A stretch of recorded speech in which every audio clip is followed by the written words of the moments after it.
નમસ્કાર મિત્રો, D farmer ચેનલમાં તમારું સ્વાગત છે। દેશ, દુનિયા અને ગુજરાતના તાજા, મોટા અને સૌથી મહત્વના સમાચાર જાણીએ તે પહેલા ચેનલમાં નવા છો તો ચેનલને જરૂરથી સબસ્ક્રાઇબ કરી દેજો। પાકિસ્તાને અફઘાનિસ્તાન પર કર્યો મોટો હુમલો, બંને બાજુથી ભારે ગોળીબાર, લોકો ઘર અને પરિવાર છોડીને ભાગ્યા। ગોપાલ ઇટાલિયા પર જૂતું ફેંકનાર સત્રપાલ સિંહનો હેમંત ખવ્વા સાથે ફોટો વાયરલ, અમિત ચાવડાએ કર્યો પ્રહાર। ગુજરાતમાં 11 મુખ્ય રેલવે પ્રોજેક્ટને મંજૂરી, કેન્દ્ર સરકારનું 8,171 કરોડથી વધુનું પ્રોજેક્ટમાં જંગી રોકાણ। હિઝબુલ્લાની કમર તોડવા અમેરિકા મેદાનમાં, લેબનોનને 750 કરોડનું લશ્કરી પેકેજ આપ્યું। બંગાળમાં બાબરી મસ્જિદનો પાયો નાખવાની તૈયારીમાં, હાઈ એલર્ટ પર મુર્શિદાબાદ। ઉર્જા વિભાગમાં જાનહાની રોકવા ડ્રોન, આર્ટિફિશિયલ ઇન્ટેલિજન્સનો ઉપયોગ થશે, મંત્રી ઋષિકેશ પટેલ। ડાકોરના પીએસઆઈ આકાશ ચૌધરીએ પરિણીતા સાથે બળજબરીથી દુષ્કર્મ આચર્યું હોવાની ફરિયાદ, વિડીયો વાયરલ કરવાની આપી ધમકી। સ્થાનિક સ્વરાજની લડાઈ, અમદાવાદ પાટણ જિલ્લા પંચાયતોમાં બેઠકોનું રોટેશન જાહેર। સંસદમાં ગુજરાતની દારૂબંધી પર સવાલ, દમણના સાંસદ ઉમેશ પટેલની રજૂઆત, પાલન ન થતું હોય તો દારૂબંધી હટાવી લો। ભારત સામેની T20 સિરીઝ પહેલા ડી જોર્જી, બર્ગર સહિત 3 સ્ટાર ખેલાડીઓ બહાર। પૂર્વ મંત્રી પ્રદીપસિંહ જાડેજા પર હુમલાનો બદલો લીધો, જામનગરમાં ગોપાલ ઇટાલિયા પર જૂતું ફેંકનાર કોંગ્રેસના કાર્યકરની કબૂલાત।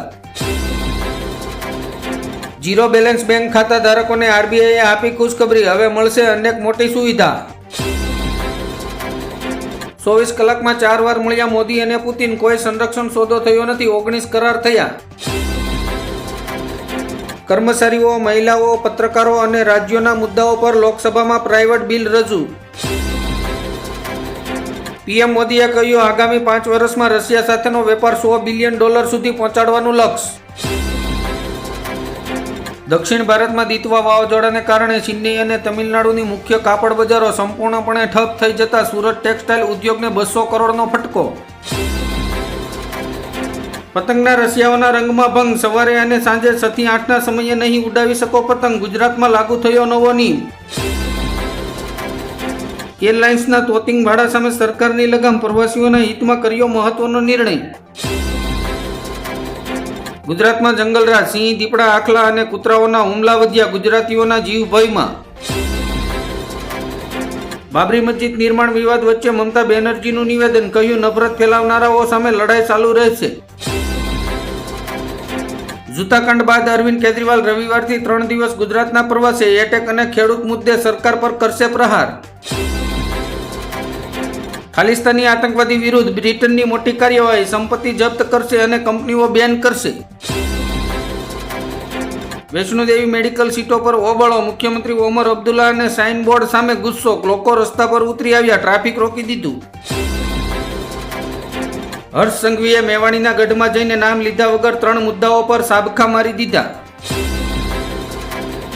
હવાઈ મુસાફરોને મોટી રાહત, સરકારે ડોમેસ્ટિક ફ્લાઇટના ભાડા નક્કી કર્યા, હવે કંપનીઓની મનમાની નહીં ચાલે। જ્ઞાન વાપી શાહી ઈદગાહના સવાલ પર સીએમ યોગી આદિત્યનાથે કહ્યું, અમે દરેક જગ્યાએ પહોંચીશું। વિસાવદરમાં ખાતર માટે લાંબી લાઈનો, ધારાસભ્ય ગોપાલ ઇટાલિયાના કાર્યાલય સામે જ ખાતરની અછતથી ખેડૂતો પરેશાન। ગુજરાતમાં ઓબીસીને 54% અનામતની માંગ તેજ, વસ્તીના પ્રમાણમાં અનામત માટે રજૂઆત। ભાજપ પર સવાલો ઉઠાવી તો કોંગ્રેસને તકલીફ કેમ, ગોપાલ ઇટાલિયા પર હુમલા બાદ કેજરીવાલનો પ્રહાર। જયશંકરે ભારત રશિયા સંબંધો પર કડક વલણ અપનાવ્યું, અમેરિકાને આપ્યો સંદેશ। ગીર સોમનાથમાં એસપી જયદીપસિંહ જાડેજાની મોટી કાર્યવાહી, એક સાથે 53 પોલીસ કર્મીઓની બદલી કરતા પોલીસ બોર્ડમાં સરસા। હાથે ગાલ રાતા કર્યા, નોબેલ પુરસ્કાર ન મળ્યો તો અમેરિકાએ પોતાનો એવોર્ડ બનાવીને ટ્રમ્પને પધરાવી દીધો। શિક્ષણ બોર્ડ દ્વારા મોટો નિર્ણય, બોર્ડની પરીક્ષાના ફોર્મ ભરવાની અંતિમ તારીખ લંબાવાઈ। ખેડૂતોને ઉજાગર કરવાનો વારો, તાર ફેન્સિંગ પર 100% સબસિડી આપવાની માંગ। નોબેલમાં હાથ ધોવા પડ્યા પણ ફીફા શાંતિ પુરસ્કાર મળતા ટ્રમ્પ હરખપદુડા થયા, પુરસ્કાર જાતે ઉપાડીને પહેર્યો। યુદ્ધ માટે તૈયાર રહો, અમે તમારા ટુકડા કરી નાખીશું, તાલિબાનના ભયંકર ખતરાથી પાકિસ્તાન ડરી ગયું। અમેરિકામાં S1B અને S4 વિઝા ધારકોને નવો આદેશ, 15 ડિસેમ્બરથી લાગુ થશે નવો નિયમ. પીએમ નરેન્દ્ર મોદીએ ઇન્ડિગો સામે મોટી કાર્યવાહી કરવાનો આદેશ આપ્યો.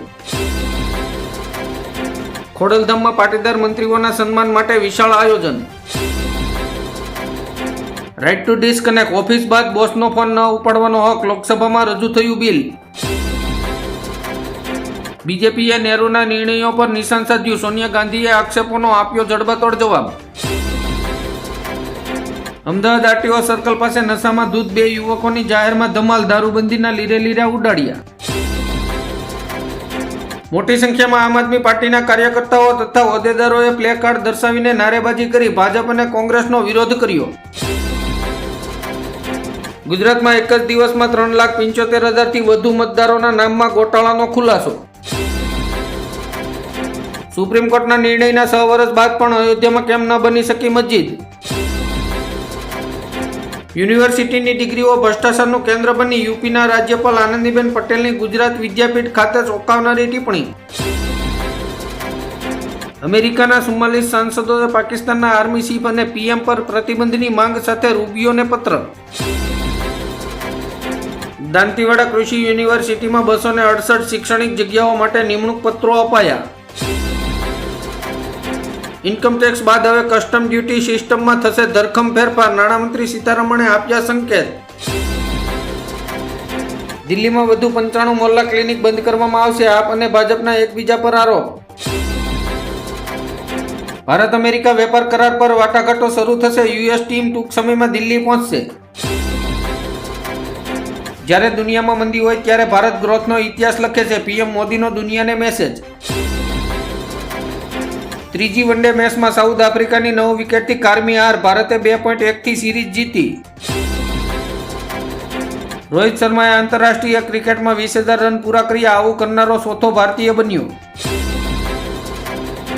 આડથી જતી ઠંડી માટે થઈ જાવ તૈયાર, હવામાન વિભાગે વરસાદ સાથે કોલ્ડ વેવની કરી આગાહી. રાજ્યની 17 પાલિકાની 541 બાંધકામ સાઇટને વાયુ પ્રદૂષણ મુદ્દે 1,23,00,000થી વધુનો દંડ ફટકાર્યો. ઓલ ટાઈમ હાઈ પર પહોંચી ચાંદી, સોનાના ભાવમાં પણ ભારે ઉછાળો. ગુજરાતના મત્સ્ય ઉદ્યોગમાં સૌરાષ્ટ્ર કચ્છનો 80% ફાળો, આ વર્ષે 11,71,353 મેટ્રિક ટનનું લક્ષ્ય. ટેકાના ભાવ કરતાં ખેડૂતોને માર્કેટ યાર્ડમાં સોયાબીનનો ભાવ વધારે મળ્યો, સરકારની ધાંધલી. બેંક ઓફ બરોડા અને બેંક ઓફ ઇન્ડિયાએ સસ્તી કરી લોન, આરબીઆઈ રેપો રેટમાં ઘટાડા બાદ વ્યાજ દરમાં ઘટાડો કર્યો. ગુજરાતની અર્થવ્યવસ્થા નવી ઊંચાઈ, 8.42% વૃદ્ધિ દર સાથે મોખરાનું રાજ્ય.